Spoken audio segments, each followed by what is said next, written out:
កើតជាមនុស្សមានឈ្មោះជាប្រុសធនធានត្រឹមចិត្តប៉ុណ្ណោះត្រៀមស្មោះត្រៀមស្ម័គ្រត្រៀមស្នេហ៍បេះដូងអ្នកអត់ថ្លើមធំធាត់មាត់សុំគេក្បែរសុំប្រឡោមលោមលួងយកស្នេហ៍ចង់ថែរួមខ្សែជីវិតផ្សងម្នាក់ឯងប្រឡែងទុកសោកនេះឬជញ្ជីងសត្វលោកកើតមកដូចដៅកំរិតខ្លួនទៀបដៃខ្លីប្រឹងឈងធ្វើអ្វីបើស្រីមិនស្និទ្ធគ្មានវាសនាគ្មានសុខឲ្យចិត្តជីវិតបៀមទុករីងរៃតើអ្នកណាអ្នកសាងមេឃនេះបើមានទៀបខ្ពស់ដូចនេះម្ដេចមិនចែកមេឃទីទេបងកើតខ្ញុំហើយម្ដេចឡើយឲ្យមានរូបស្រីនាំចិត្តផុងស្នេហ៍ធ្វើអ្វីបើស្រីប្រកាន់សង្យង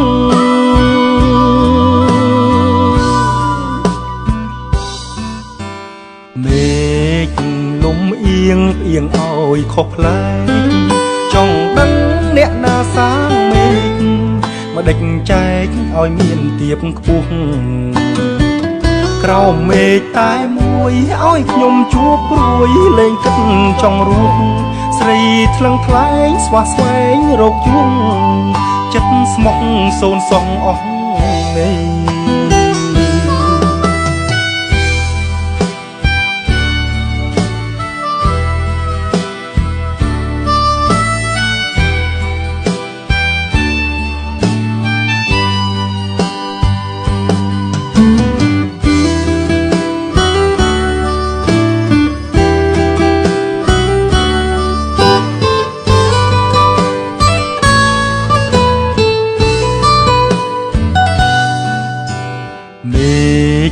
លំអៀងផ្អៀងឲ្យខុសប្លែក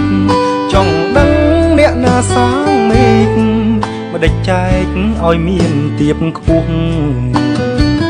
ក្រោមមេឃតែមួយឲ្យខ្ញុំជួបព្រួយលេងគិតចង់រួចស្រីថ្លឹងថ្លែងស្វះស្វែងរកយួងចិត្តស្មងសូនសងអស់នេះ